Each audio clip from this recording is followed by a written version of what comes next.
नमस्कार जय जगन्नाथ मु सुभद्रा आपण मानक स्वागत जनाऊँगी आउ एक नुआ भिडियो रे। तो आज भिडियोटी हूँ राष्ट्रीय पोषण मास कार्यक्रम 26 तारिख होता बैठकर बरणी। तो आसतु आम भिडियोटी स्टार्ट करवा। अद्यता 26/9/2025 तारिख शुक्रवार दिन सकाल 10 घटिया समय आम अंगनवाड़ी केन्द्र ठारे राष्ट्रीय पोषण मास कार्यक्रम 2025 पालन करा जायथिला।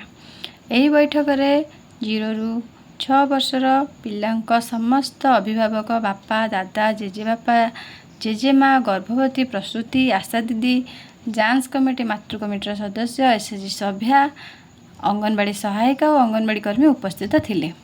तो आजिर विषयवस्तु पुरुष भागीदारी। यही विषयवस्तु अंतर्गत दुईटी कार्यक्रम थिला। प्रथमटी हूँ पिता माने और अन्य पुरुषों सहित पोषण अधिवेशन।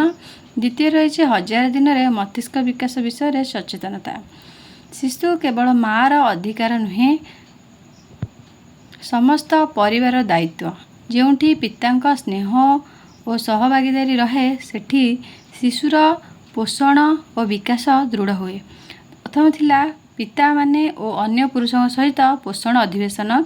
एही कार्यक्रम रे पिता मानंकु और समस्त अभिभावक मानंकु शिशुंक सुस्थ आहार पालन और स्नेह संबंध रे बुझागला। शिशु सह कहानी गीत नाच और खेलर महत्व विषय समस्त को बुझागला। पितांक सहयोगरे शिशुर मनोबल भरोसा सुरक्षार वृद्धि संपर्क में समस्त को सचेतन करागला। 2 रहा 1000 दिन में मस्तिष्क विकास विषय सचेतनता। प्रथम 1000 दिन होउची गर्भावस्थारू आरंभ होई शिशुर 2 वर्ष पर्यंत।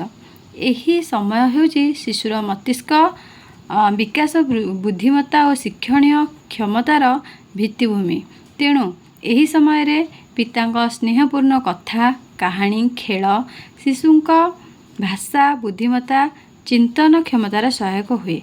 माँ को शारीरिक और मानसिक समर्थन शिशु पोषणर भित्ति को सुदृढ़ करे। सुस्थ खाद्य प्रस्तुत और शिशु को खाइबारे साहाय्य करबा मध्य पितांक कर्तव्य। बापा माँ मिसी देवा पोषण ଏହା ହିଁ सुनेली भविष्यतर दिग्दर्शन।